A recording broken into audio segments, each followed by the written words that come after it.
Welcome to HHE Podcast. The Verdict. This is our after-show podcast where we look back at the most recent episode, number 73, Excrement in Scotland during 1600 to 1650. So if you haven't listened to that, go back and check it out. Otherwise, you will find spoilers ahead. Pseudo-turd is made of soybean paste. Hello, my name is Pete Goddard and I'm here in the HHE studio with the repeated, increasingly desperate flushing to my persistent floater. It's Mr. Ryan Weir. I mean, that's probably the worst one we've ever done, right? I think we're all in agreement that's just awful. That was terrible, wasn't there? I regret everything immediately. And of course, we are joined as ever by the dropper of deadly dookies. It's the judge himself, Mr. Paul Dersley. Fecal felicitations. Oh, it's going to be a long verdict. Now, Ryan, I was on the toilet this week and I was straining very hard, and I strained so hard I had a small brain aneurysm and forgot everything about the last episode. So I wonder if you could remind us in about 60 seconds? Yeah, I can do that for you. When do you want me to do it? How about now?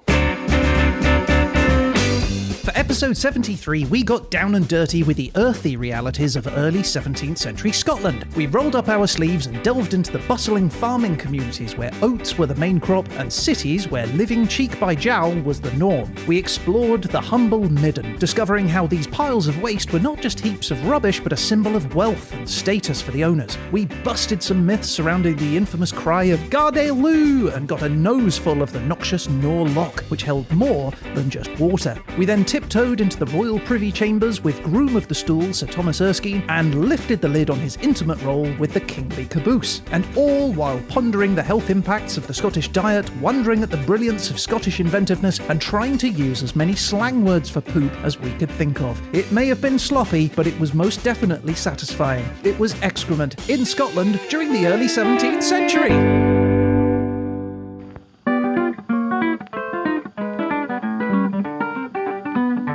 That was last week's episode done, summarised nicely. Nice one, son. Now we're over to a young Dersley, who's gonna tell you what he thought of thee. He'll take you apart without any care. He's the lovely Paul Dersley.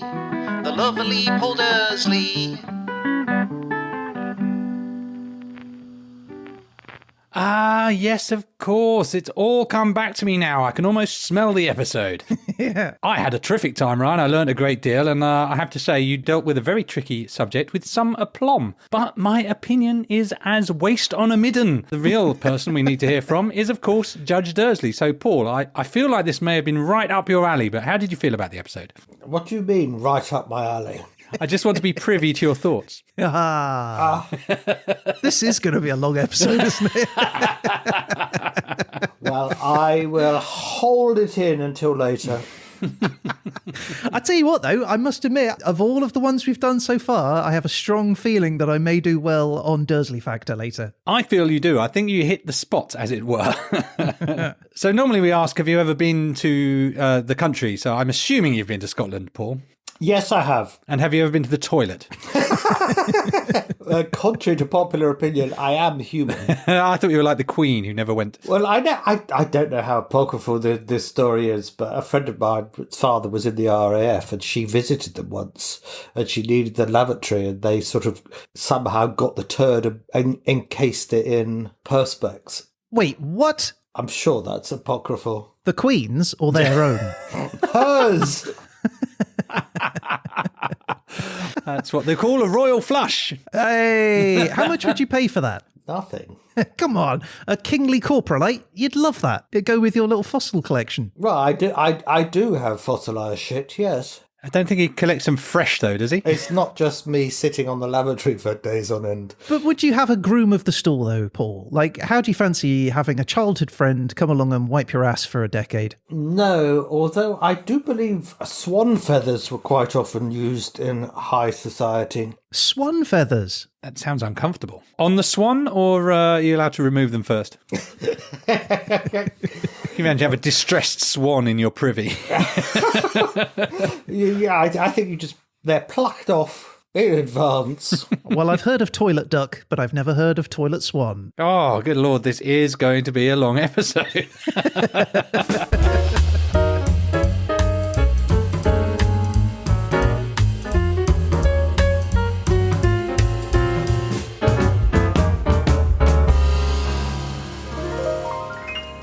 So, guys, I wanted to talk about Groom of the Stool. Ah, yes. So we spoke about Sir Thomas Erskine and his involvement with James I. He was the monarch at the time, and Sir Thomas Erskine was the one who looked after his toiletry requirements. So the role of the Groom of the Stool originated many years ago, and the role was slightly different in those days. It was pretty much just making sure that the toilet was ready for the king, so it was a comfortable place for them to go. There was none of the other stuff that we spoke about with Sir Thomas Erskine, none of those responsibilities. In fact, those responsibilities came in during the reign of Henry VIII. He was the one who expanded the role to include other toileting needs. So, for example, the Groom of the Stool was now in charge of monitoring the bowel movements themselves. He had to give observations on what he found, along with other health-related issues, which he would then report to the royal physician, who would... I'm sure he had a keen eye for a plop. Well, yeah, you'd have to, right? You'd be looking for certain specific textures and colours, right? You'd almost, it's almost impossible to kind of get into it a little bit and kind of go, oh, that's a good one. Well, yeah, that's a number 7 on the Bristol Stool scale. The Bristol Stool scale? What was that? Yes, it is one of those things that is ostensibly very funny, but actually is very serious. And it's a chart which identifies the 7 different stool types. It is funny in some aspects, especially where some people have substituted chocolate products. So if it's, so for example, Maltesers or Bounty bars or Mars bars. but if you've created a flake, you've got a problem. I'm pretty confident. Yeah, or sort of the bad one is sort of hot chocolate. That's a number 7. And so, yeah, ostensibly it's funny, but have a look at it, and you know it is serious because you can determine quite a lot from that. Sorry, I assume this is for medical purposes and hence its seriousness. Yeah, yes, but you know, it's one of those things when you come across it, it does ostensibly seem very funny. There are actually toilets that you can get, like I think they're principally made in Japan, but they will analyse your stool as well as part of their robotic toiletness. Well, this is a definitely a technological Groom of the Stool, isn't it? What's the content and composition? How are you feeling? Are you unwell or not? Play some music, warm the seat. Squirt some water up afterwards. But the groom was also responsible for organising the king's day around his bowel movements. So he had to predict when the king was going to go by diet and meal times alone. So depending on what he was eating and when he was eating it, he would be like, right, okay, he can't have that meeting at 10 o'clock in the morning because that's when he's going to be needing to go. I should diarise mine now I think about it. Yeah. I'm not sure this is, we don't do things like this now. Generally, you don't plan a meeting around your bowel movements. Your bowel movements move around the meeting. Yeah, you'd think so. But I do wonder, like the president of the United States or other sort of notable statesmen that have diaries packed with meetings and things, you must think that they have to allocate certain time for these things. Well, I suppose it's just knowing where they are. But other responsibilities the Groom of the Stool had was governing the others in the Privy Council. So they were the head of the Privy Council. This was the group of people that were closest to the king. And the Groom of the Stool was the number 1, or the number 2. The number 1 of number 2s. And his job was to keep track of the Privy Council finances, make sure that nobody was skimming off the top, and make sure that any valuable objects were kept safe as well. He was given the authority to decide who was allowed and not allowed access to the king, which is a reason why the Groom of the Stool was such a coveted role. Very, very powerful, that. Incredibly, yeah, absolutely. Well, having access to the leader has always been sort of the real power role, but also the role that everybody hates. Yeah, well, especially when you got to wipe their ass. But the last person to hold the title of the Groom of the Stool was a guy called James Hamilton. He was the second Duke of Abercorn, and on the 8th of February 1846, he was appointed to the position by Prince Albert, who we will know as being the husband of Queen Victoria. Inventor of the intimate piercing. Yes, exactly. Yeah, and Hamilton served as Groom of the Stool for 13 years. Longer, in fact, than Sir Thomas Erskine. Until Albert... So he wouldn't have been with Victoria when she was taking a dump, though, would he? No, just with Albert. Okay. Victoria probably had her own, yeah. But Hamilton served for 13 years until Albert eventually abolished the position as part of like a wider shake-up of traditional customs, which he considered outdated. So a new, more modern system came, which was him doing it himself. Unbelievable. What independence he shows. Shocking. But that did mean that Hamilton was then out of a job. But it didn't affect him a lot, though, because he remained a prominent figure in the royal court for the next 2 decades, even loaning out his holiday home in Scotland to Queen Victoria. Let's be honest, we'd all have a Groom of the Stool if it wasn't an actual person in the room with us, wouldn't it? Well, yes, it's that. Perhaps, I suppose a lot of it is privacy, isn't it? Because... the Romans used to defecate together. That's true. It was the sort of equivalent of a communal shower, wasn't it? With a sponge on a stick for wiping your bum with. Yeah, and a little reel to clean it first. So you just shared the sponge. You never had your own sponge. And that was common right up into the 18th century. So I asked the experts about that very thing. Culturally, how was it treated? Did it have that same level of squeamishness that we have today? Or was it a bit more communal? And they said, well, a lot of it was to do with the fact that so many people lived in close proximity. You just didn't have the privacy. So it just became part of your life and it didn't have that same association with it. That kind of came later, that sort of Victorian attitude towards sort of needing privacy. That came much later on. Okay, because that's quite interesting, isn't it? Because a lot of the prim, stupid things of the Victorians we've just got by. But that, I suppose, is one, isn't it? That hasn't. It is a moment of great vulnerability, isn't it? So I can understand why there was desire for privacy at that moment. Yes. Yeah, I guess that's a kind of a primal fear, isn't it? It's any time where you're in a position of vulnerability. Well, but also, of course, lots of people die on the lavatory. Elvis Presley, jumping to mind. Yes, my grandfather was another one. But obviously, there is generally a bit of strain involved. So if you have a dicky ticker, it could actually just finish you off. I'm sorry to hear about your grandfather. That's a sad bit of news. It was 1977, so it's 50 years ago almost. It was all the rage back then. Didn't Elvis die in the 70s as well? Yes. Yeah. What's going on in the 70s and toilets? It's early seat warmers with the bare wires. Yeah. But that's one thing in the Middle East. They have little showers, don't they, in the toilets? Yeah, little B-days. Absolutely the correct thing, in my opinion. It is, but I was there for 9 months and I never used it. I hesitate to follow up on that, but why? Well, he had a barrel of swan feathers and we had to get through those. A spink of money on this dozen swans.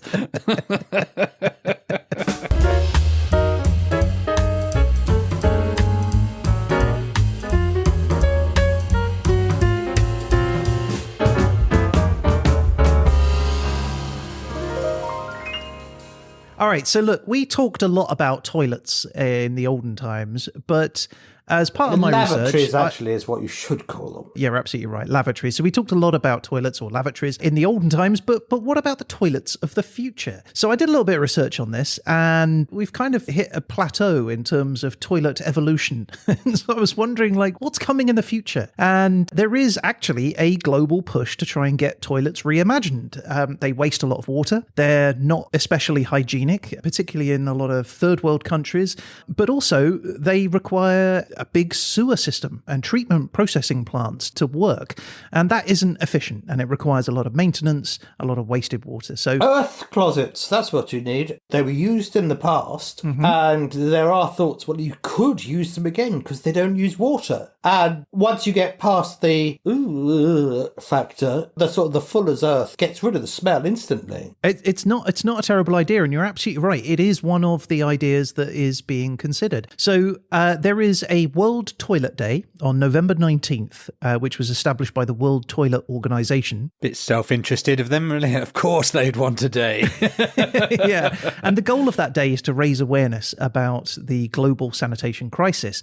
And it's because of these reasons that the Bill and Melinda Gates Foundation has started a Reinvent the Toilet Challenge, with prizes available for the next big shift in toilet design. So some of the examples that have come out of this challenge includes Cranfield University's nanomembrane toilet, which treats human waste on-site without using external energy or water, and it separates the liquid and the solid wastes and converts them into clean water and ash that you can reuse. Then there is the Tiger toilet, which is probably what you're talking about, Paul, because this is another invention which is designed specifically more for sort of third world countries or refugee camps, places where there are huge latrine pits. And what this Tiger toilets are is essentially using tiger worms in the soil, in the base of the toilet, where the human waste falls into it, and then they just munch through the raw sewage and turn it into compost that can then be used to grow plants. So you could have worms in the bottom of your toilet. Because it is a terrible waste, isn't it? You gave us a really good and thorough insight into the fact that there is value actually in the things that we consider waste and don't even think about today. And to go back to a time where we're going, well, let's actually take the nutrient value of this is an excellent idea, isn't it? It really is, yeah. Yes, but I would probably put a caveat on those. You know, in the 17th and 18th century, their diet was probably a lot better, was a lot better than ours. So I'm not sure there's that much goodness you could extract out of a McDonald's turd. Yeah, or a Munchie Box turd, yeah.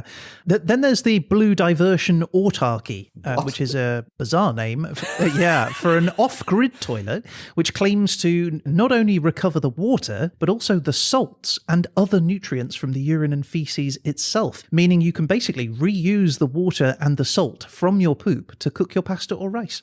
Lovely. I was reading actually a while ago, unrelated to this, about toilets and low water toilets and no water toilets. And one of the things they struggle to overcome is the cultural aspect. So some of these toilets have a little dribble of water because we're so accustomed to that sense of water equals clean that they put this totally unnecessary spray of water into the bowl because otherwise people just won't use it and they find it disgusting. Those urinals that exist which don't have any water, every time I feel like, oh my God, that's the most disgusting thing ever.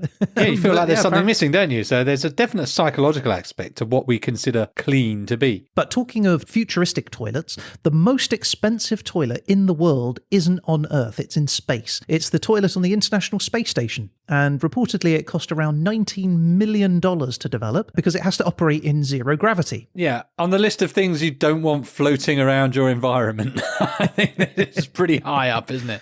Yeah. Well, that happened on an Apollo mission. Someone was ill for a part of the journey, and there was a problem getting to the lavatory on time. There were specks of feces floating around in the cabin for the rest of the journey. My God, that just sounds awful. He was popular. Yeah, time to regret that throwaway line. Hey, pre-flight curry, guys.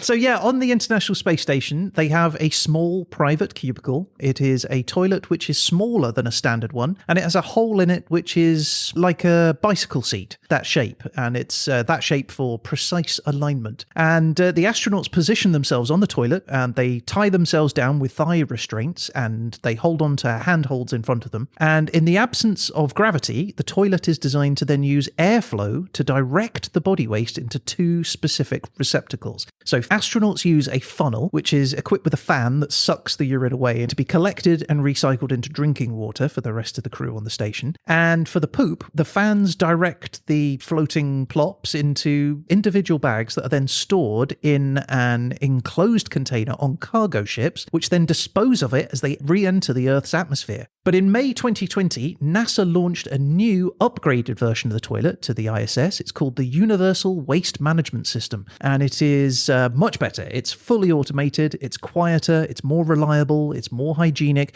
and it's 75% lighter and more compact than the previous system. It also has improved suction, which is said to be useful for the female crew members. I beg your pardon. But most importantly, though, the UWMS also has improved odour control, which is apparently a major issue on the ISS when you're essentially stuck in one airtight tank. And your diet up there is relatively limited as well, isn't it? So, And again, a lot of the Apollo astronauts just took... The trip was about 5 days there and back, so they used to take enough Imodium so they didn't need to go. Oh, that sounds painful. crikey. But talking of painful, while they were fitting the new toilet, there was a mistake, and they accidentally caused a water leak, which sent about 2.5 gallons of water drifting throughout the station. Biff, clean or dirty water? Clean water, fortunately. But yeah, there you go. Their plans are that it's being trialled on the ISS with a view that it will eventually be used on lunar exploration missions. So there you go. We might hear more about this toilet in the future. Maybe we'll all have one. I look forward to that. A toilet to Uranus.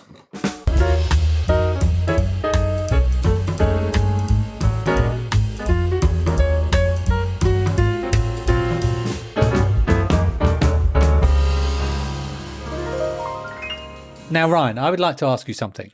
Okay. You talked about the oldest poo in the world, the Viking, I think it was a Viking poo or something similar? Not the oldest, the Largest. largest. The world's largest poop, yeah. Yes, and that's where I got confused because I thought that can't possibly be the oldest. So I did look up the oldest poo in the world. And I found that there was a dig in Spain at the El Salt dig site, which was known as a Neanderthal habitation. It is near Alicante, if you know your Spain. And this was a dig that they found some trace of feces that were about 50,000 years old, which has been deemed to be the oldest human excrement ever identified.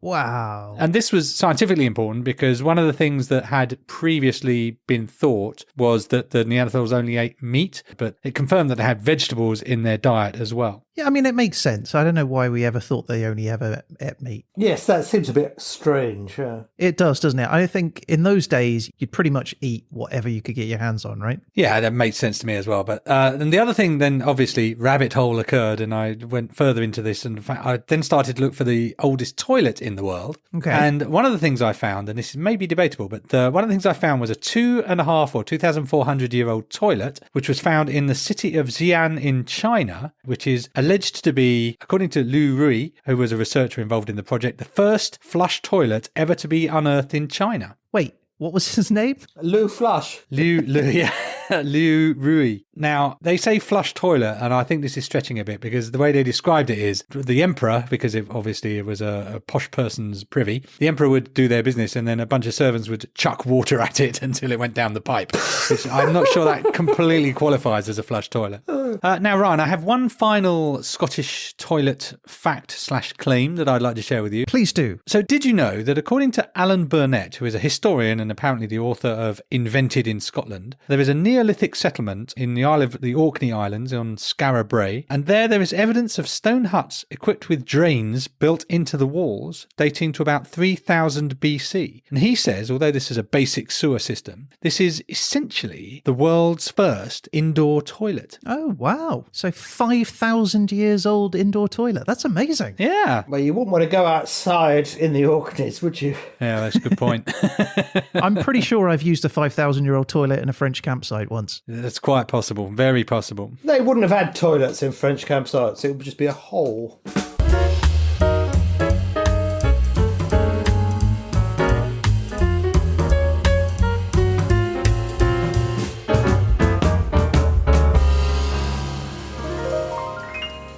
So, guys, in the episode, we said that people saw their waste as wealth. right? The Middens were their private property, and it was a source of their survival, basically. Where there's muck, there's brass, as they say in Yorkshire. That is exactly right, yeah. And there were some cases going so far as taking neighbours to court over thefts of midden heaps. But they weren't the only ones concerned with the theft of middens, because local authorities had a similar problem. Now, as we mentioned in the show, they became motivated to sort of organise collection of people's waste, mainly because rich people were complaining about the smell. And so they organised to have it carted off to official locations outside of the borough. So you'd have like 3 or 4 places where all of the waste was then heaped up. These huge, big, giant middens, basically. A mega midden. A mega midden, yeah. And it was still the property of the people, but once it was there was kind of a separation between the people and their waste. So what, do they start labeling it? That's mine. That's mine. Yeah, well, people Pretty just sure I started... recognise that one. Fungibility of turd. So once it was out of their sight, people just started to use it less, right? It meant you had to traipse all the way across town just to get your waste back to put on your lawn. So they just didn't really do it. But it did mean that there was more waste to then sell to farmers to use on their lands. So that's what the authorities did. They organised auctions, known in Scotland at the time as a public rope, for people to bid for the fertiliser. And so in one town called Perth, the council had gathered all the personal middens and street waste into a large mound at a place called Lossy Wines. It's a street that leads out of the town towards the north, and the pile was scheduled for sale. However, on the morning of the auction, the councillors all arrived to discover that the entire mound of waste had been stolen overnight, and the council were furious. The waste was considered borough property, and so the town council, who were also the magistrates, took the crime really seriously. They conducted an investigation to track down the criminal, and you'd think that might be easy. There'd be plenty of evidence left, no less than, a strong smell on whoever it was who stole it. I feel like your sniffer dogs have a very easy day that day. Yeah, exactly. But the authorities couldn't find the person. They couldn't pin the crime on anyone. They did suspect a man from a nearby village, but no charge was ever brought. Now, thefts were not uncommon. People would sort of rock up and take a cartload, but not an entire midden. It was like the first time someone had stolen the entire lot. And you'd think that a giant pile of crap on your land might be evidence enough, but it seems that the thief was professional, because to avoid getting caught, they had buyers lined up or just used the waste themselves to fertilise their own fields. But at the time, this was an audacious robbery, making whomever stole it incredibly rich, certainly comfortable enough for a long, long time. And I'm assured that if the thief had ever been caught, he would have faced really severe punishment, which means at the time, theft being a crime punishable by death, or more likely, they would have been imprisoned for a long, long time and publicly shamed, probably locked into stocks for public ridicule, flogged, branded, and maybe even having their ears cut off. I feel this is deserving of the Hollywood heist treatment. We need a kind of whiskey galore, but for excrement. The Great Shite Heist.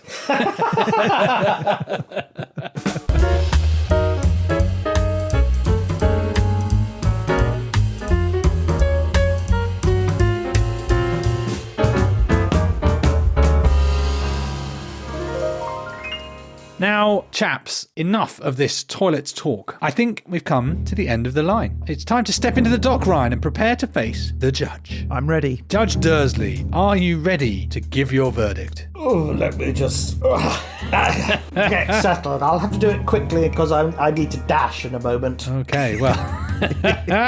It says here, will the defendant please rise? I am risen. I feel like you should be seated for this one for some reason. I am seated. Your Honour, as usual, if we can start proceedings by first asking your verdict on factual content. So, funnily enough, you had a lot of contributions to this subject, so I think I will give you a B+.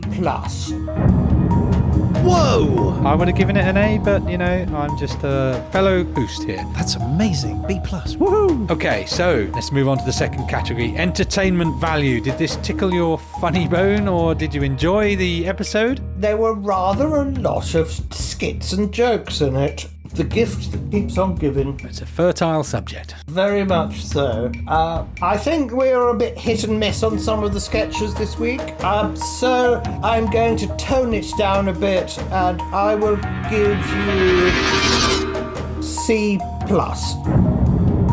thought Ryan deserved more. Damn it. But I got high hopes for the next one, Ryan, so hang on for it. And now we're on to the amorphous, the unknown Dersley factor. How did it score on the Dersley factor, Mr. Dersley? Well, I think you know that, well, A, I'm English, B, I have a Y chromosome, therefore anything scatological is very, very funny.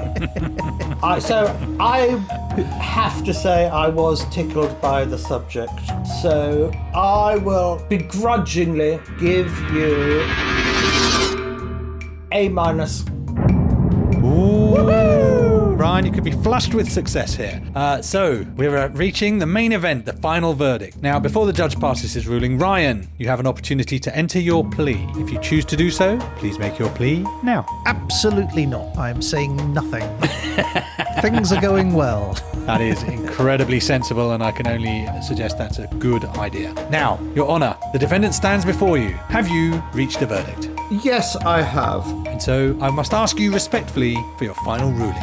Well, Ryan, I think I'm going to change the grading system, and for this, I shall give you a number 2. And what's the exchange rate for a number 2 on an A to E? I think a number 2 is a B+. A B+, Ryan. Oh, How do you feel, Ryan? you're so relieved. I am It's just relieved. after you've passed a particularly stodgy one. Yeah, I mean, I feel good about a B+. I really felt like an Excrement episode was going to get the Dersley A, but I'm going to take a B+ because it is as close as damn it as I'm going to get. You got an excellent grade for an excellent episode, in my opinion, Ryan. You did very well, and as indeed Dersley said, you must be very relieved. I am indeed. Thank you both.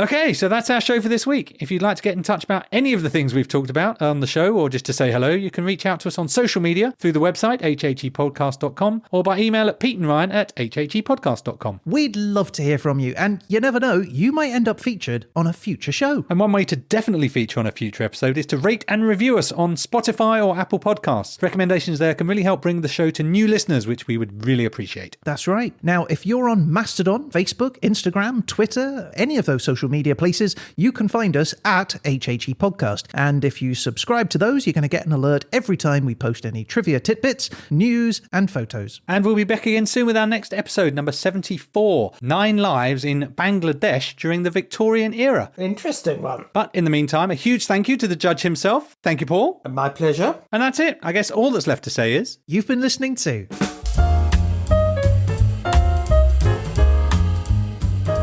Have either of you ever been to Shitterton? Not a ton, no. Half a ton sometimes. Shitterton's a place in Dorset, just outside Dorchester. And that's the name of the place. I suspect this is one of those places that has a problem with the theft of their road signs. Well, exactly. I was coming to that. And so the council got really rather annoyed about their signs getting stolen sort of on almost a weekly basis. And so the town sign was a 40-ton lump of granite with the name of the town carved into it, and it hasn't been stolen yet. The Great Shite Heist Part 2. There's a sequel. It's like old street names in English towns. The Victorians changed a lot of them, but a lot of the places near where the public lavatories were quite often called Shiteburn Lane. That's exactly right, and that came up in my research as well. There were plenty of streets called Stink Alley in Edinburgh at this time, but stink wasn't to do with the smell. The stink in those days meant drain, so it was just Drain Alley. Oh, okay. That's interesting. I didn't know that.